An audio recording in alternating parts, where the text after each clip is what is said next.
यहाँ पर जो है मैं कुछ इम्पोर्टेंट टॉपिक्स बताऊंगा मैथ के, कुछ इम्पोर्टेंट क्वेश्चंस जो हैं वो मैं डिस्कस करूँगा जो एग्जाम में सीधे सीधे पूछे जाते हैं NTPC CBT 2 के लिए, जो कि डायरेक्ट पूछे जाएंगे एग्जाम में। मैं आपको बताना चाहता हूँ, देखिए sec theta plus tan theta बराबर, अगर कोई वैल्यू दी है यक्स मान लीजिए दी हुआ, तो sec theta minus tan theta बराबर 1/x हो जाती है वैल्यू।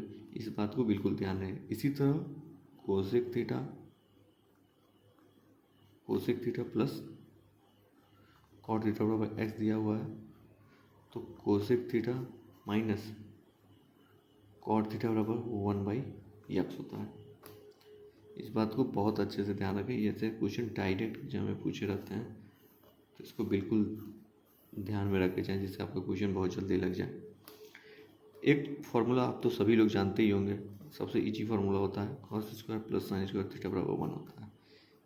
लेकिन इसके बाद जो sec square minus tan square theta होता है, cot square minus cosec square theta minus cot square theta बराबर 1 होता है, वो कैसे आता है उसका मैं सिंपल ट्रिक बताऊंगा आप लोगों को। जैसे कि देखिए, आप दोनों साइड कॉस स्क्वायर से डिवाइड कर रहे हैं, दोनों साइड कॉस स्क्वायर से डिवाइड करेंगे तो यहाँ 1 हो जाएगा। यहाँ साइन स्क्वायर थीटा अपन कॉस स्क्वायर थीटा कितना हो जाएगा, टेन स्क्वायर थीटा हो जाएगा। 1 अपन कॉस स्क्वायर थीटा बराबर सेक स्क्वायर थीटा हो जाएगा। तो आप इसको लिखेंगे sec square theta minus tan square theta बराबर 1। ये सब बहुत इंपॉर्टेंट है, इसलिए मैं इसको बता रहा हूँ, बेसिक है, लोगों को आता होगा। अब साइन स्क्वायर थीटा से दोनों साइड डिवाइड करिए, कॉस स्क्वायर थीटा अपन साइन स्क्वायर थीटा कितना हो जाएगा, कॉट स्क्वायर थीटा। यहाँ पे कितना हो जाएगा, साइन स्क्वायर थीटा 1 हो जाएगा, और यहाँ पे साइन स्क्वायर थीटा से डिवाइड किया तो कोसेक स्क्वायर थीटा आ जाएगा। अब इसको लिख देंगे cosec square theta minus cot square theta बराबर 1। ये भी इम्पोर्टेंट है, इसको भी ध्यान में रखिएगा, वैसे सभी लोगों को याद होता है ऐसे अक्सर। अब देखिएगा, मैं आपको बताता हूँ कुछ चीज़ें कि क्या होता है ए और बी जब 90, ए और बी को मिला के a प्लस बी बराबर 90 हो तो क्या क्या हो सकता है, ऐसे कितने कैसे बनते हैं, ये सब मैं आपको बताने वाला हूँ। देखिए पहला बता देता हूँ, साइन ए अपॉन कॉस बी बराबर 1 होगा इफ़ ए प्लस बी बराबर 90।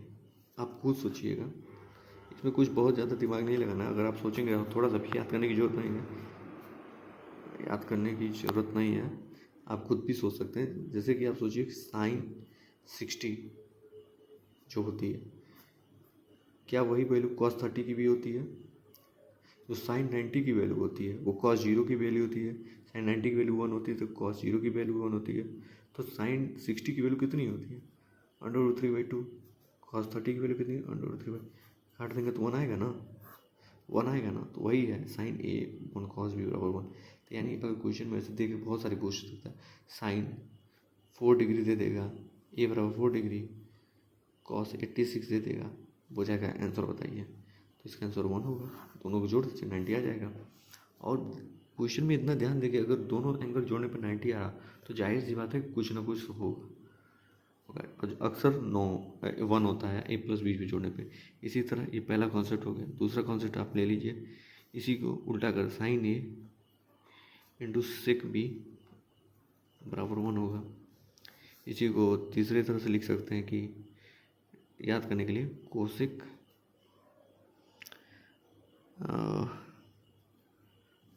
ए cosec A into cos B बराबर 1 होगा।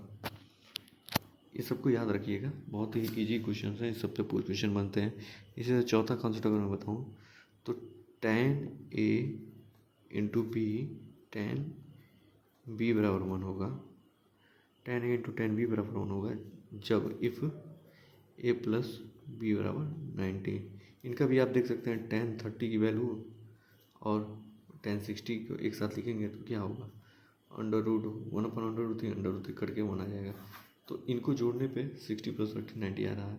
इससे बहुत सारे क्वेश्चन बनते हैं आपके।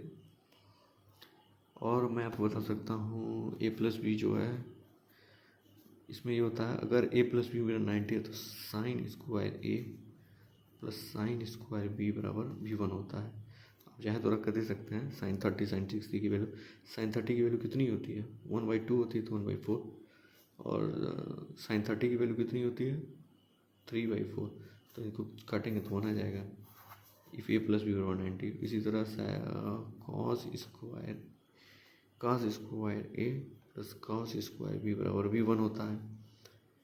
आप चाहे तो रख कर देख सकते हैं। कॉस 30 की वैल्यू कितनी होती है √3/2, और कॉस 60 की वैल्यू हो जाएगी वही 1/4, तो इसकी भी वैल्यू बनाएंगे। तो आप चाहे तो इसको रख कर भी दे सकते हैं। अगर किसी क्वेश्चन में दो एंगल ए प्लस बी जोड़ने पर 90 बनता है तो ध्यान दीजिएगा उसका अक्सर आंसर 1 आता है, चाहे वो बटे में मल्टीप्लाई में हो, उसका आंसर 1 आएगा। इस बात को ध्यान रखिएगा। अक्सर, हमेशा नहीं लेकिन अक्सर ऐसे होते हैं क्वेश्चन में, तो ऐसे क्वेश्चनों को ध्यान रखिएगा। ऐसे क्वेश्चन बहुत ज़्यादा पूछे जाते हैं। Thank you.